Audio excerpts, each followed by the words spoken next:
Boa noite, a paz do Senhor, amém?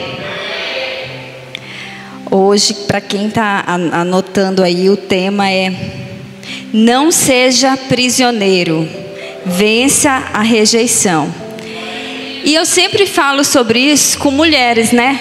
Aí eu estava ali, o Espírito Santo falou para mim assim: filha, conta quantos homens tem aqui na igreja. E eu contei, tem 6 homens e 6 mulheres. Geralmente tem mais mulher do que homem, né? E nós vamos falar hoje. Nossa, eu vou fazer igual a tia Kelly, tá muito alto isso aqui. Nós vamos falar hoje sobre rejeição e sobre 2 homens. Eu gostaria que você abrisse a sua Bíblia em Juízes, capítulo 11.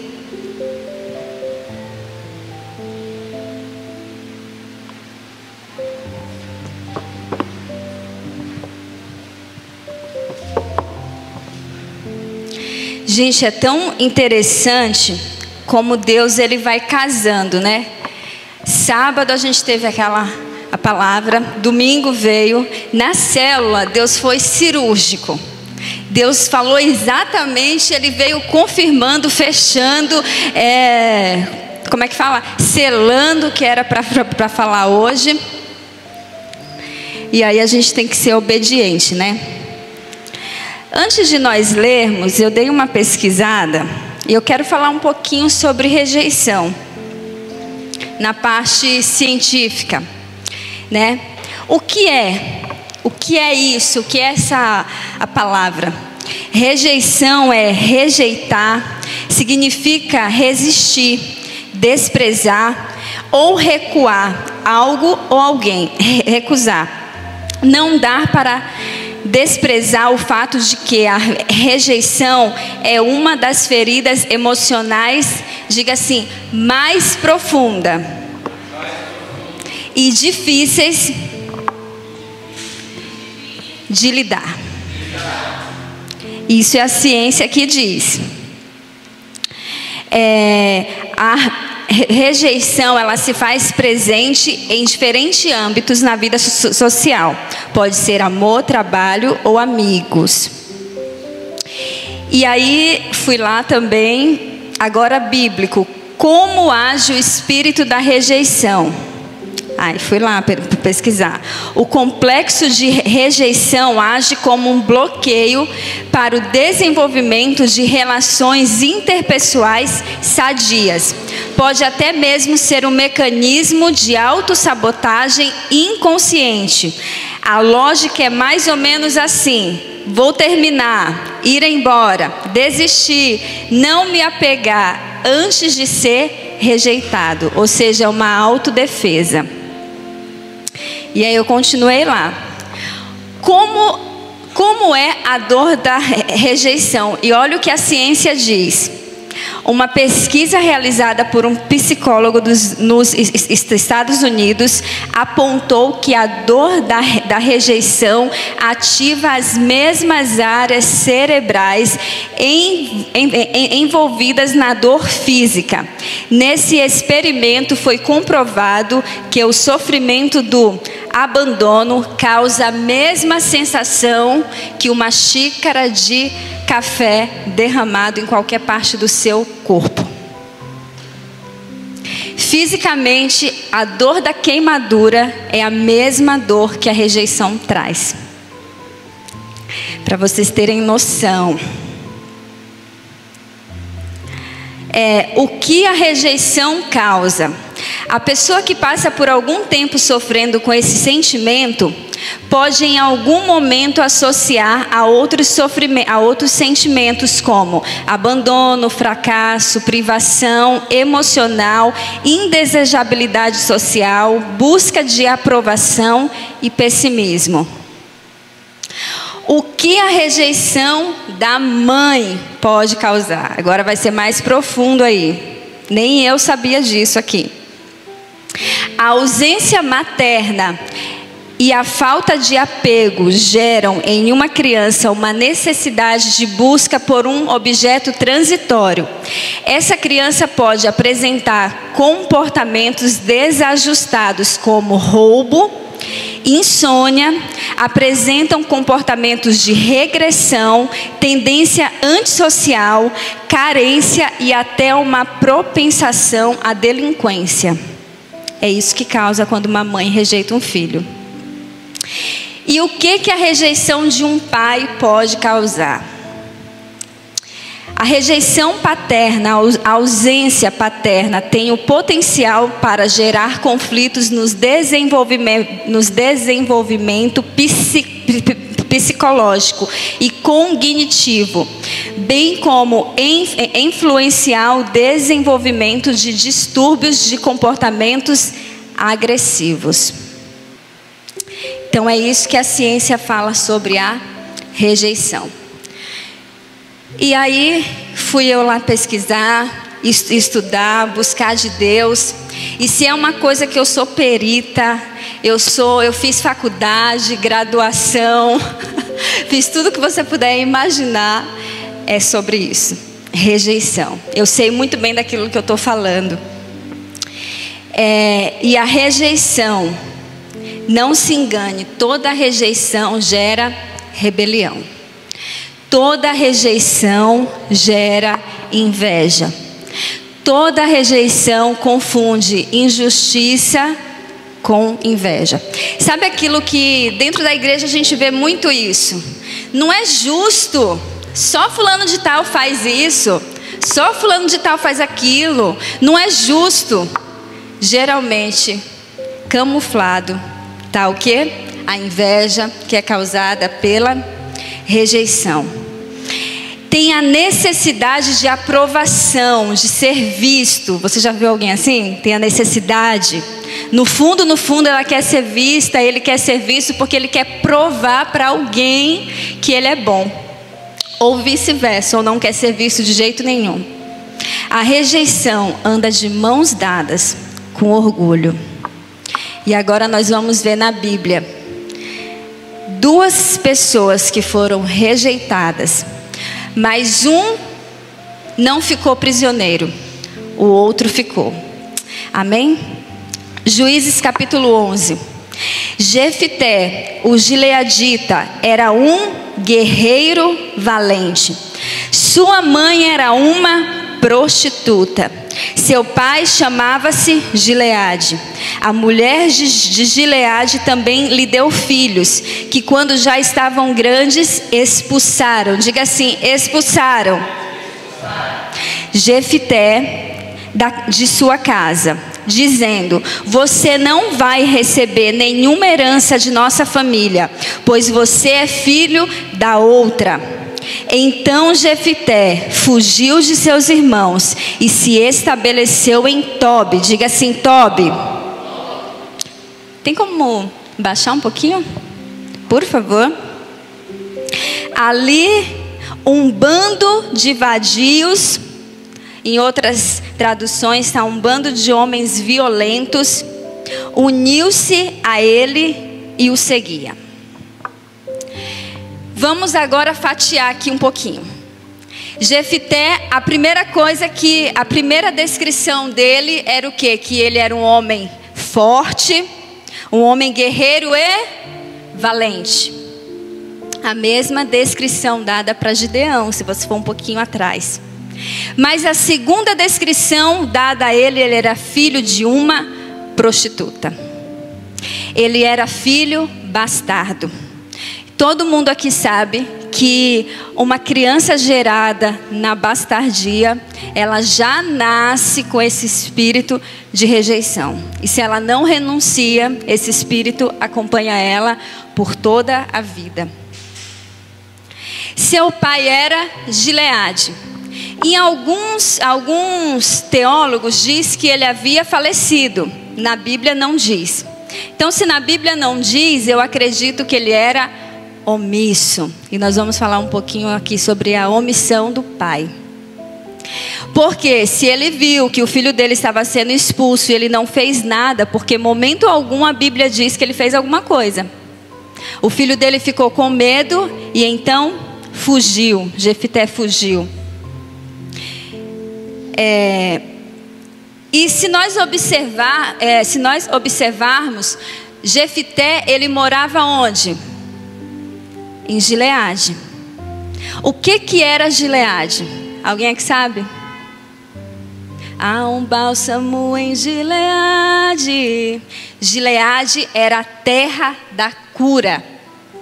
Em Gileade, eles cultivavam um arbusto, que desse arbusto saía uma mirra, uma essência que era usada como curativo para as feridas. Como o Espírito Santo falou comigo. Gileade morava na terra da cura. Mas em momento algum, quando nós lermos toda a história dele, ele era valente guerreiro, mas ele não foi curado. E lhe custou muito caro ele não desejar ter a cura. Em alguns estudos diz que ele foi para Tob. Tob significa, em alguns, rua. E aí quando ele sai da terra da cura e vai para Tob, ele foi, de repente, um monte de homens violentos acompanharam ele. Vocês já perceberam que quando nós não nos curamos das nossas mazelas, nós atraímos mazelados para nós? Você já viu aqueles jovens que você muda ele de um lugar, ele vai continuar andando com más companhias, ele vai continuar trazendo para si e fazendo a mesma coisa que ele fazia? Porque o mazelado, ele atrai outros. Então ele se tornou um líder de gangue. É bem isso que diz, quando você vai procurar, ele se tornou um líder de gangue. E aqueles homens viviam de cometer atos de violência. Se você for um pouquinho para frente, vai contar a história de uma concubina que o seu senhor, esses invadios chegaram lá e eles jogaram ela e ela foi violentada a noite inteira. No outro dia o seu senhor pegou ela, partiu o corpo dela em 12 e entregou para cada tribo. E quase teve uma guerra civil. Porque era esse, a gente não tá vivendo nada de novo hoje, não. Era exatamente isso que acontecia. E ele era líder de uma gangue. Eles viviam de assaltos, viviam disso. Mas você acredita que o Espírito Santo de Deus usou ele? E em determinado ponto da história, que ele se tornou um grande líder, a história conta que os amonitas quiseram tomar a cidade. E aí a gente vai ver a partir do 9. A partir do 4. Deixa eu ler aqui. Para ficar bem claro essa parte. Algum tempo depois, quando os amonitas entraram em guerra contra Israel, os líderes de Gileade foram buscar quem? Jefité em Tob. Venham, disseram, seja nosso comandante para que possamos combater os amonitas. Aí você fala assim, Josi, qual que é a conclusão que você tem que ele não recebeu a cura? O 7.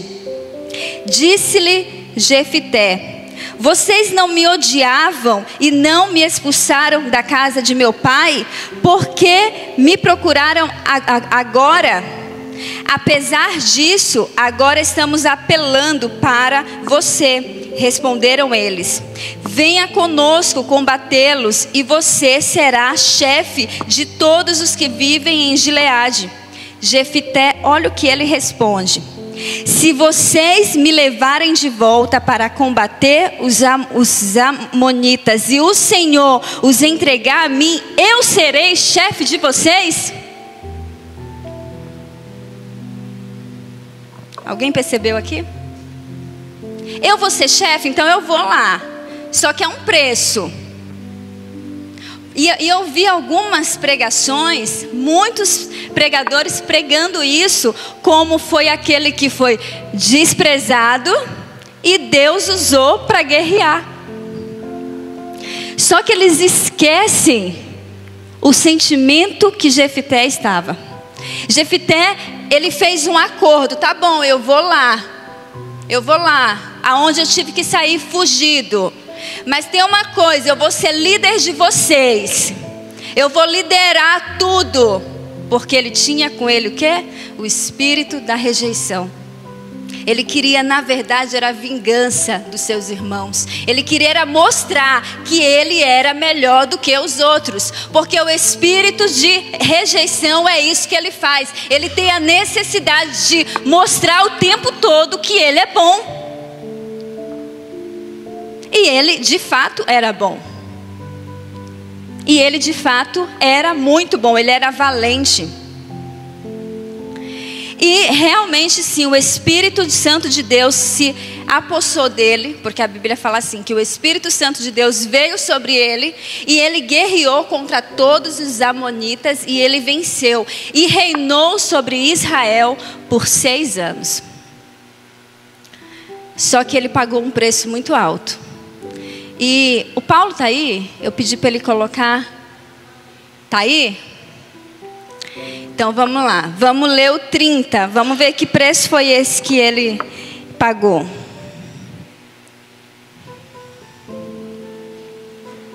Jefité falou assim, ele fez um voto com Deus: se entregares os amonitas nas minhas mãos, aquele que estiver saindo à porta da minha casa ao meu encontro, quando eu retomar da vitória sobre os amonitas, será do Senhor, e eu oferecerei em holocausto. Então Jefité foi combater os amonitas, e o Senhor os entregou nas suas mãos. Ele conquistou 20 cidades, desde Aroé até as vizinhanças de Minite, chegando em Abel-Queramim. Assim os amonitas foram subjugados pelos israelitas. Quando Jefité chegou na sua casa em Mispá, sua filha saiu ao seu encontro, dançando ao som de tamborins, e ela era filha única. Ele não tinha outro filho ou filha. Quando ele a viu, rasgou suas vestes e gritou: ah, minha filha, estou angustiado e desesperado por sua causa, pois fiz ao Senhor um voto que não posso quebrar. E ela responde: meu pai, respondeu ela, a sua palavra foi dada ao Senhor, faça comigo o que prometeu agora, porque o Senhor vingou dos seus inimigos. Tá aí, nega?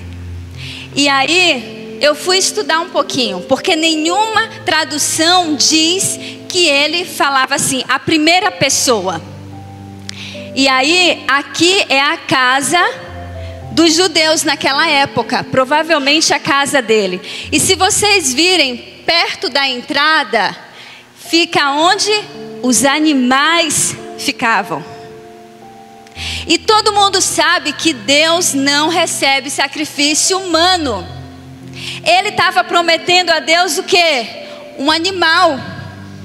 Ele não estava prometendo a Deus a filha. Mas Jefité, por ele não ser curado, ele carregava sobre ele o orgulho, a ponto de entregar, e ele entregou, ele queimou viva a filha dele, por um voto que ele fez ao Senhor. Mas ele não teve coragem de se humilhar ao Senhor e pedir para que Deus não recebesse a filha dele, porque a posição era mais importante. Quando nós não rejeitamos esse espírito, não só nós sofremos, mas a geração futura paga o preço.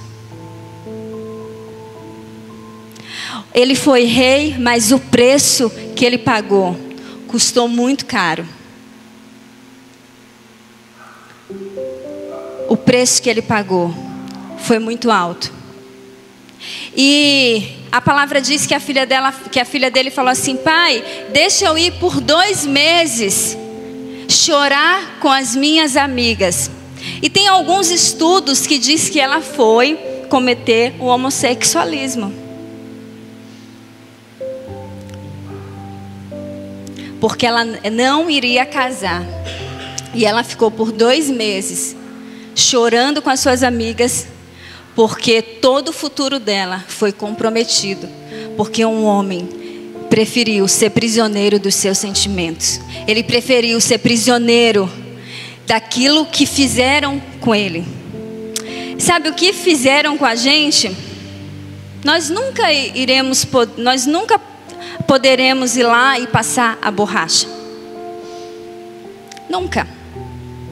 Mas nós podemos mudar o futuro, nós podemos escrever o futuro através de uma coisa: perdão. E agora eu quero ler com vocês outro homem.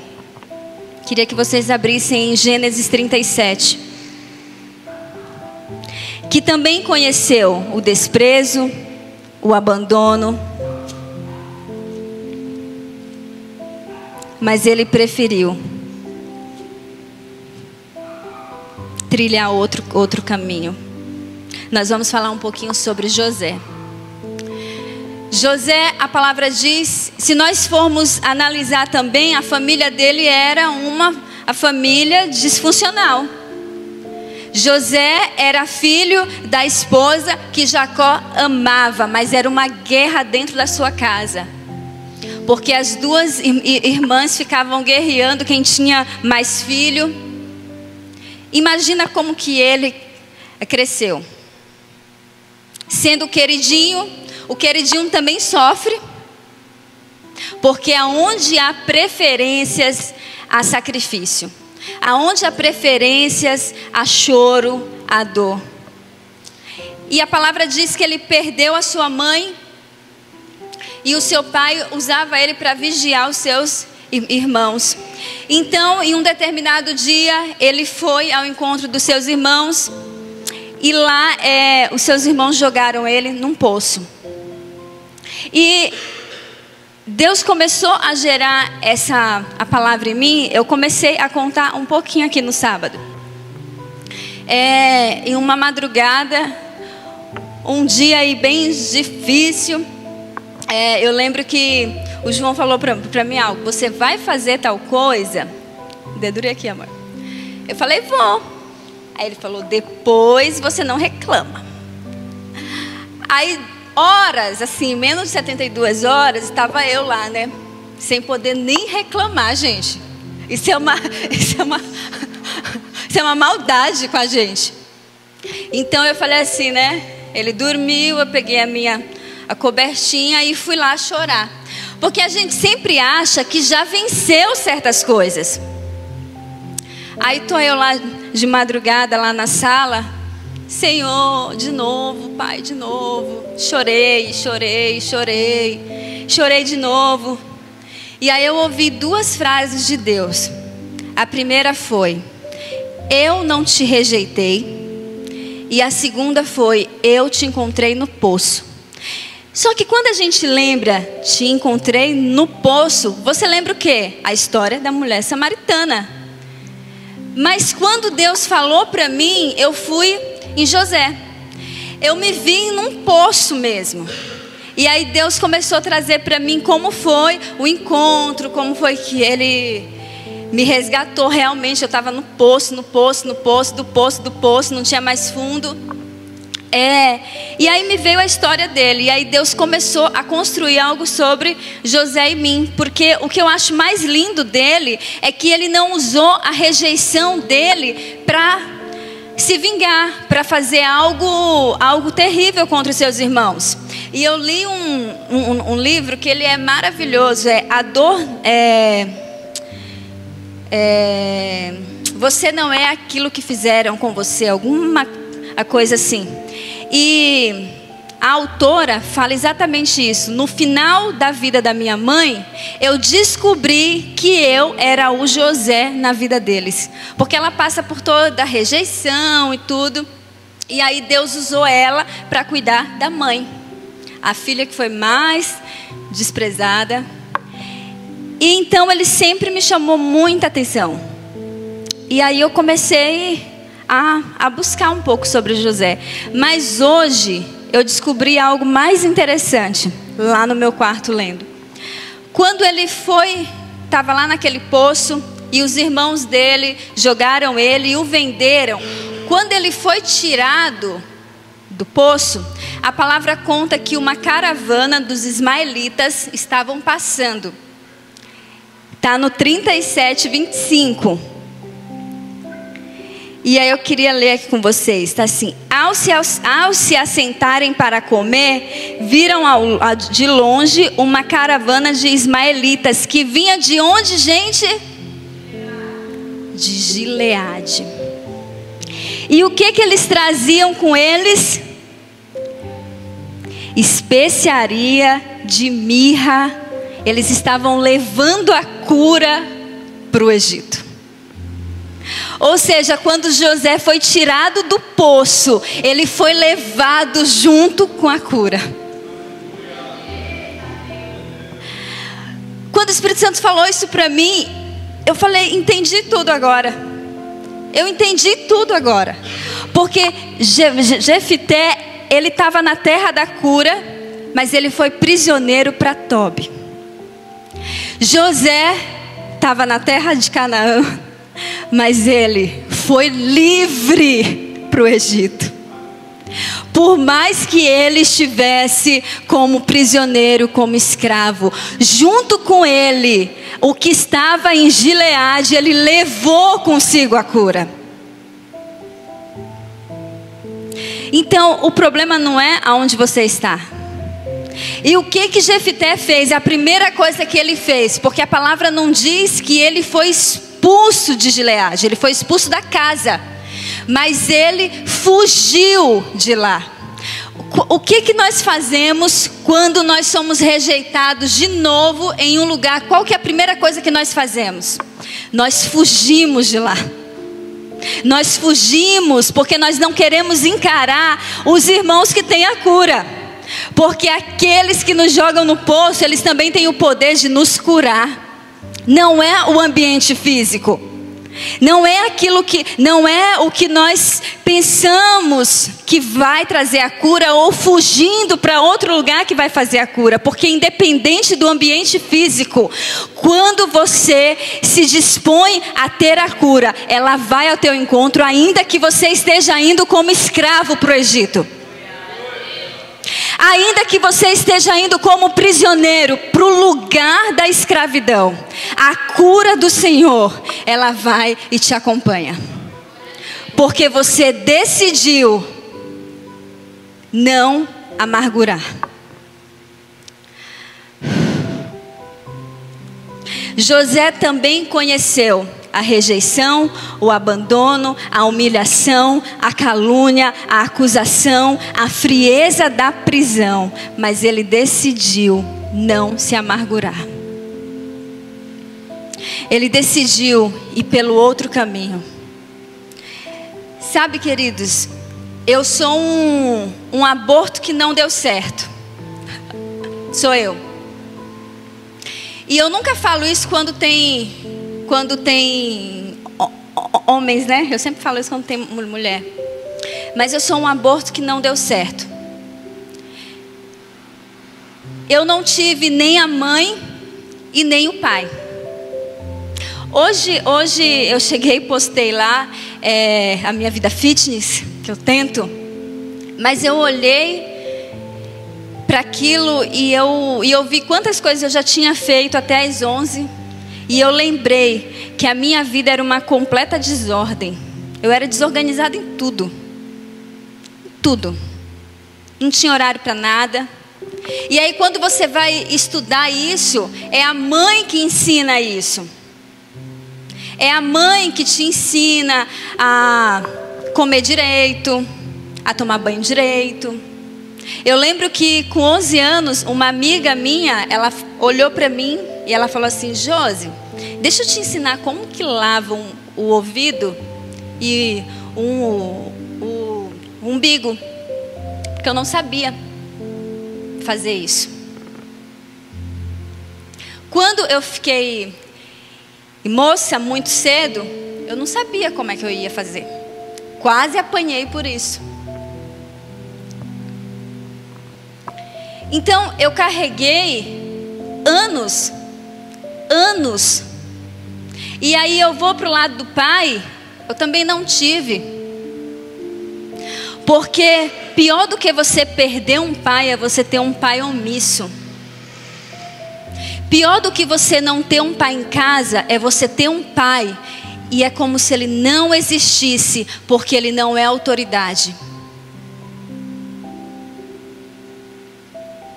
E aí também eu cresci. Para onde eu vou? O que eu vou fazer? Eu não sei o que eu me formo. Eu não sei o que eu estudo.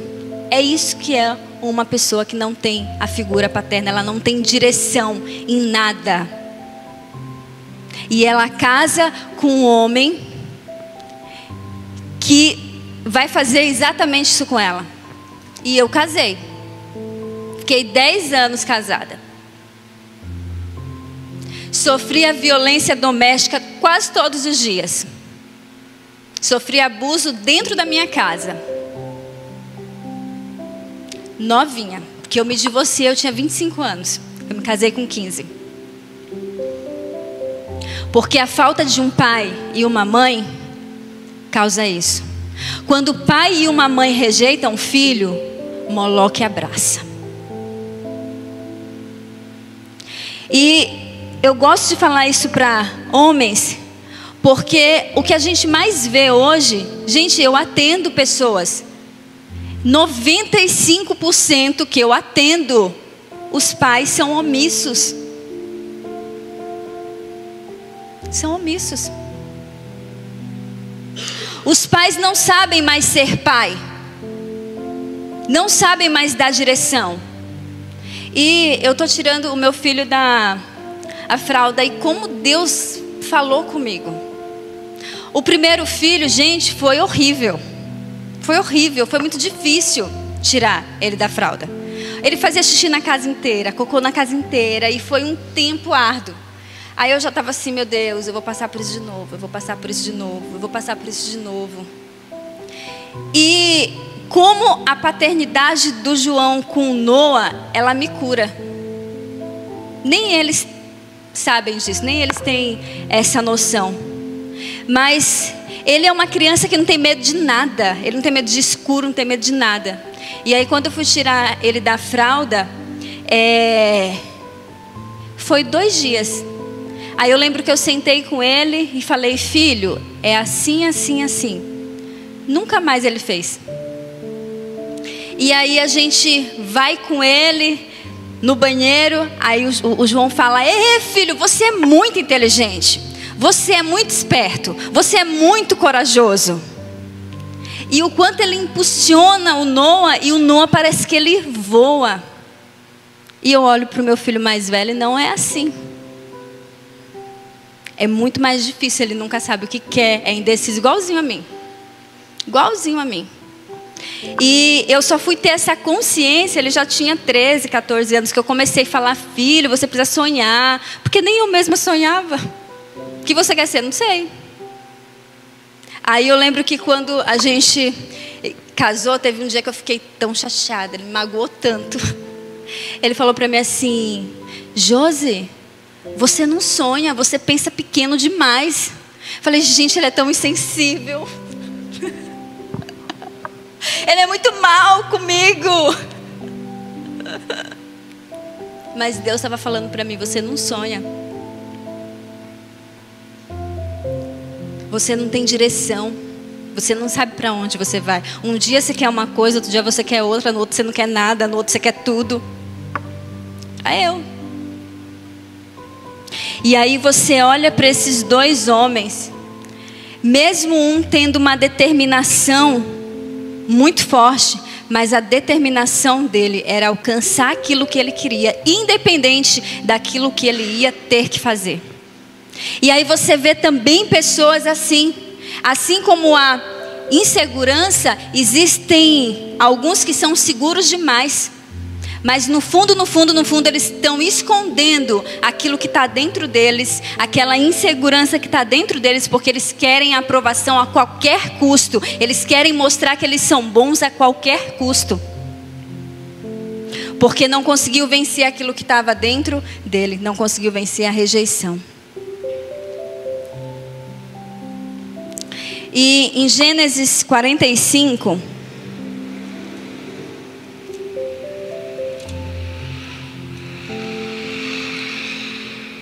no versículo 3,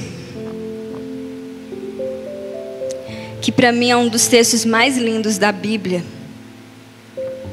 diz assim: Então disse José a seus irmãos: Eu sou José, meu pai ainda está vivo?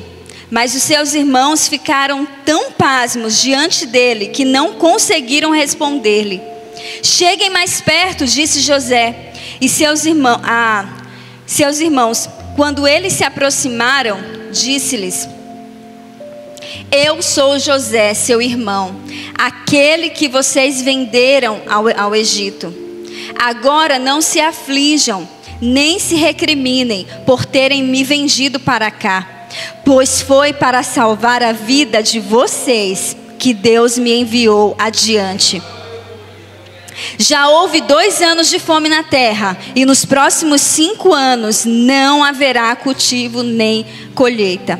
Mas Deus me enviou à frente de vocês para lhes preservar um remanescente nessa terra e para salvar-lhes a vida com grande livramento. José tinha consigo a cura. Então ele escolheu cuidar daqueles que o jogaram no poço. Ele escolheu o caminho do perdão. E aí eu fiquei imaginando, tem como a gente voltar atrás? Não tem. Sabe, José não teve o pai dele quando ele casou. José não teve o pai dele quando ele foi pai. Quando ele foi ungido, quando ele foi separado, coroado para ser governador. Ele não teve o pai dele para mostrar a casa nova dele. E ele não podia voltar atrás. Mas ele não ficou preso ao que ele não teve. Muitas vezes a gente fica preso àquilo que a gente não tem, àquilo que a gente não teve, e não decide conquistar aquilo que Deus tem para nós, ou não decide ser grato por aquilo que Deus está nos dando. E quantas vezes, quando o pastor falou, nós vamos ou não vamos fazer o ano novo? Sabe, queridos, em uma igreja, e eu posso falar isso com toda a autoridade, em uma igreja a gente não sabe a vida de metade das pessoas que estão aqui. E pode ter certeza que tem muitos, como eu já tive, muitos natais chorando, ano novo chorando, dia das mães, dia dos pais. O mês mais difícil para mim até hoje, pasmem vocês, é o mês de novembro. Porque é o meu aniversário. É o mês mais difícil.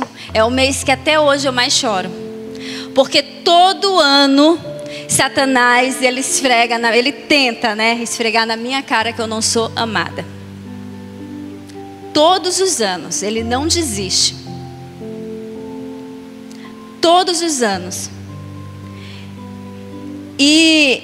Mas não foi diferente esse ano, mas de alguns anos para cá, eu decido, ainda que eu chore, mas eu decido não permanecer onde eu choro. E quando eu choro, eu vou chorar para quem pode resolver alguma coisa. Porque pode parecer bobo, mas vocês não sabem o que foi ouvir de Deus, ainda que eu saiba, mas o que foi ouvir de Deus, eu não te rejeitei. E quando eu olho para a minha história, eu não consigo ver Deus como indiferente. Eu não consigo ver. Eu tinha mais ou menos uns 23 anos, e eu tive depressão por muitos anos, por quase 10 anos. E quando eu estava no ápice assim, muito, muito ruim, eu ficava noites e noites virada. E havia uma semana que eu não conseguia dormir. Eu pesava uns 40 quilos aí, quem não sabe. E nesse dia eu fui no gabinete do meu pastor. E ali ele falou assim, tá, você está falando que você não está conseguindo dormir e tal. Ele fez uma pergunta estratégica. Porque quem atende pessoas tem que ter perguntas estratégicas, perguntas chaves. Como é que a gente consegue isso? Espírito Santo. Se você não está alinhado com o Espírito Santo, nem aconselha. Nem aconselha. Ele fez uma pergunta chave. Me conta da sua infância. E naquele dia, havia 11 anos que eu havia sido molestada. Eu tinha 11 anos de idade, eu estava com 22, fazia 11 anos. E eu nunca havia falado para ninguém. Ninguém. Eu cogitava nem pensar. Sabe aquilo quando você passa por um trauma, aí você coloca aqui na caixinha do nada, você nem pensa, que é para não trazer aqueles sentimentos. E toda mulher que é abusada, ela carrega consigo a culpa. Ela precisa que Deus venha e tire a culpa dela. Porque para ela tem culpa daquilo que fizeram com ela. Ela não consegue compreender. É todo um trabalhar, gente. Terapia é muito bom. E o Espírito Santo, ele vem fechando o ciclo. E eu chorei muito. Pela primeira vez eu consegui falar. E quando eu fui para casa, o Whitney era assim que nem a Luna. Quando eu cheguei em casa, eu soltei a mão dele. E eu me joguei na sala da minha casa e eu chorei muito. E eu perguntei para Deus: onde o Senhor estava quando fizeram isso comigo? Por que o Senhor não fez nada? Eu era só uma menina. E naquele dia, o Senhor falou comigo: eu sempre estive com você. Eu estava lá. E aí você pode imaginar, peraí, como que Deus, ele estava vendo aquilo e ele não fez nada?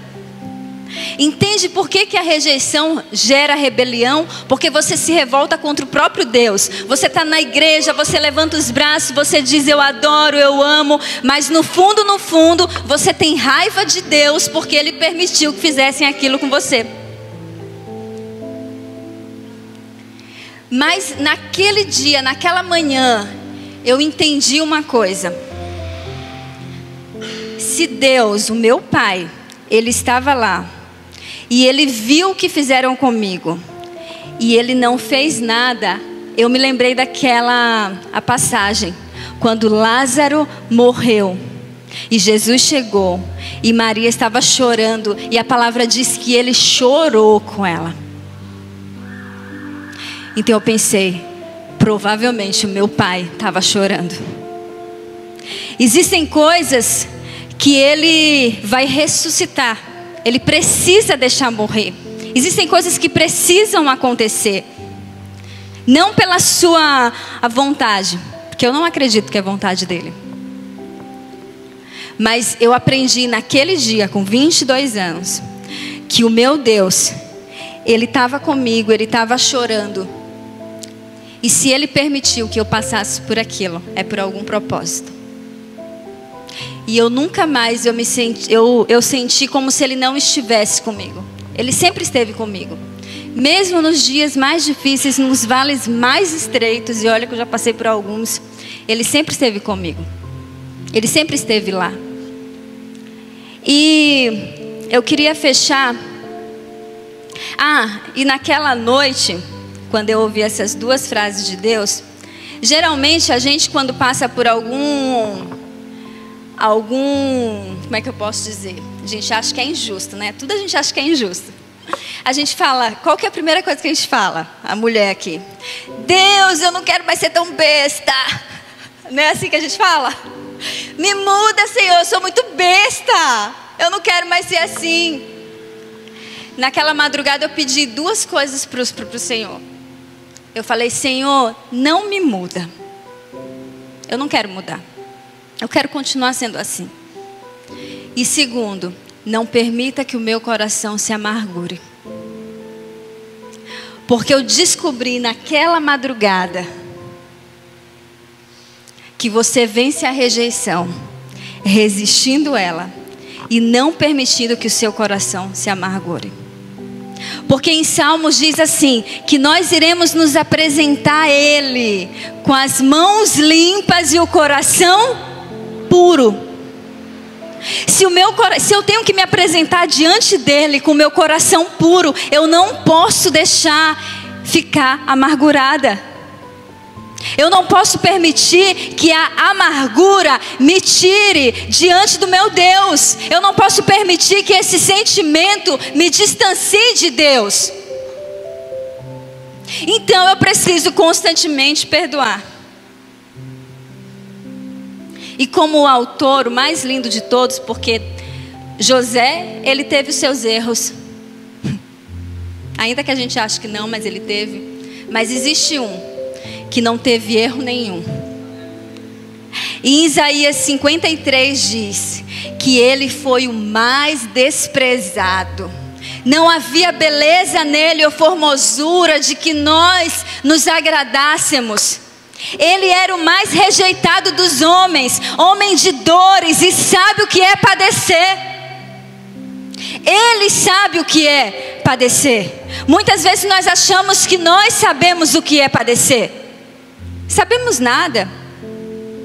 Sabemos nada. É só a gente tirar a dor do nosso umbigo aqui e olhar para quem realmente está sofrendo. Que tem muita gente sofrendo muito mais do que a gente. Tem muita gente pior do que a gente. Mas Jesus, Ele chegou no céu. Você ouve em alguma parte da Bíblia falando que Jesus chegou no céu com traumas? Então, eu não posso me permitir chegar no céu com traumas. Eu e você não podemos nos permitir chegar no céu com traumas. Quando a rejeição bater a porta, porque ela vai bater. Ela vai bater. Quem já passou por isso sabe. Em tempos específicos ou fora de tempo, ela vai bater. Você não saia do espaço físico. Não se amargure e perdoe. Porque só assim você vai conseguir resistir a esse espírito. Em nome de Jesus. Amém?